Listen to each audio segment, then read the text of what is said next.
الحمد لله رب العالمين والصلاة والسلام على أشرف الأنبياء والمرسلين وعلى آله وأصحابه أجمعين أما بعد.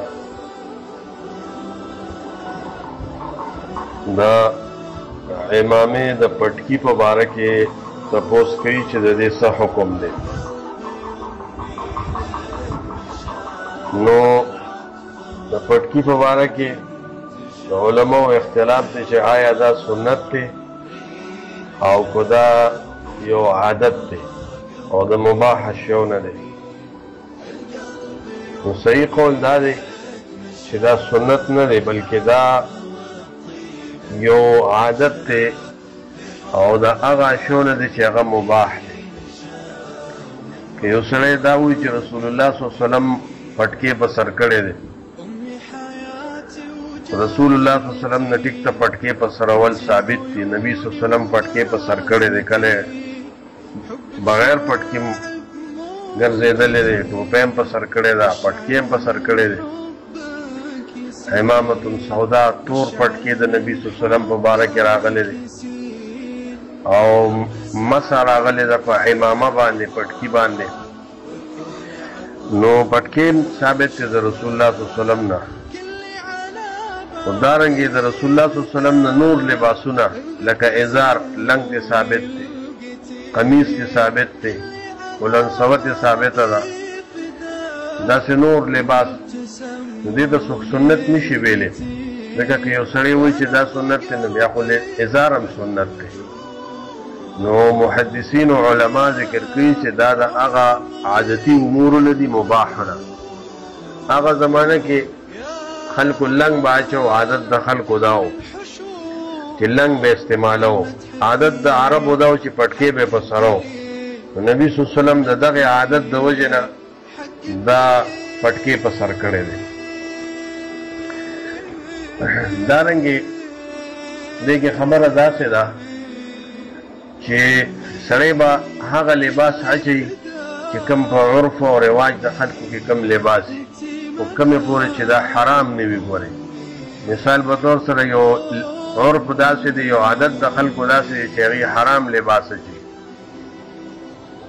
د ریخمو لباس اچوي، یا دارنګې لباس اچوي چې هغه د ګیټو نه جامې ښکته وي، ازار ښکته وي، ګیټې پکې پټي، ځمکه باندې راکاږي. نو دغه لباسونه خو شریعت کې حرام دي. که دا یو ځای کې خلک عادت جوړ کړي د حرامو لباس نو بیا به هغه عادت نه خلاف کوي. چې کومې پورې عادت د خلکو داسې وي چې هغه د شریعت نه خلاف نی نو هغه عادت باندې لباس اچول پکار دي. او ځکه که د هغه عادت نه سړی لباس خلاف واچي، عام خلک یو شان لباس اچي او ته بل شان لباس اچي، نو دا بیا لباس الشهرت ته، او د لباس الشهرت نه رسول الله صلی الله علیه وسلم منع کړی. نو پټکې باره کې بعضې خلک پکې ډېره غلو کوي. اکثر د امامانو دپاره دومره، یعنی مطلب دا دی چې دومره لزوم او التزام پې کوي چې د امامانو دپاره په محرابونو کې پټکي ایښودي. امام چې پټکې په سر نه کړي مونځ ورپسې نه کوي، نو دا ګورې بدعت دی دا خبره. او ټوپۍ دومره لازم ګڼي چې ټوپۍ په جوماتونو کې د میزرو ټوپۍ ایښودي وي، د میزرو ټوپۍ ایښودي وي، دې دپاره چې بغیر ټوپۍ څوک مونځ ونه کړي. حالانکې جابر رضی الله تعالی عنہ سرتوره سر مونځ وکړو چا ورته، او حالانکې خپله کپړه چې و سره اپرته وه خوا کې، چا ورته یې دا ولې کپړه د سره و بیا دې په سر نه کړه. وی دې دپاره چې ستاسو غوندې ناپوهه خلک ما وویني چې دا هم جایز دی او د الله نبي داسې مونځ کړی دی. نو پټکې عام دا خو د عام په سرولو باره کې تپوس شوی دی، د مانځه باره کې نه دی. عام په سرول د پټکي ټیک د پټکې ښایسته لباس دی، ټوپۍ ښایسته لباس ده، او که یو ځای کې عادت دی بلکل پکار دی چې سړی دا په هغه کې د پټکي په فضایلو کې چې کوم حدیث راغلي هغه سندن ټول کمزوري دي. التزام درجې ته پټکې رسول یا ټوپۍ رسول ګورې دا دین کې یو بدعت دی چې یو مباح شی یو عادي شی ته مباح شی هغه ته د لزوم درجې ته ورسې نو دا بدعت کې ګرځي.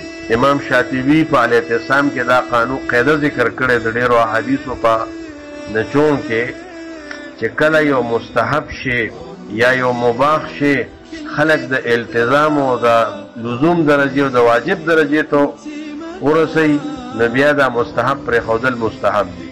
دغه وخت کې بیا مستحب پر خودل مستحب دي. نو پټکې ته وای چې دا ټینګ او مضبوط سنت دي، نو دا ټینګ مضبوط سنت مؤکد نه. ټینګ مضبوط سنت دا معنی چې دا مؤکد دي، سنت مؤکد نه دي. دا عادت او مباح شی دی که چا په سر کو هم خدا که چا په سر نه کو هم صحیح ده. دې کې سهارج نشته. لباسونو کې توسع ده، فراخي ده پکې. دا په خلکو باندې هغه شی لازم کول چې الله او رسول نه دي لازم کړي، دا ګوره هم یو جرم دی او بدعت دی. که څوک یې په سرې ښه لباس دی ښه پکې سړی ښکاري، کوم ځای کې چې دا خلک په سرې نو ښه دی ډېر ښه دی، مونږ یې بد نه وایو ځکه د الله نبي په سر کړی دی. د الله نبي په سر کړی سړی پې دروند ښکاري، سړی پې ښه ښکاري او علما یې په سر کې مشران یې په سر کې ښه خبره ده.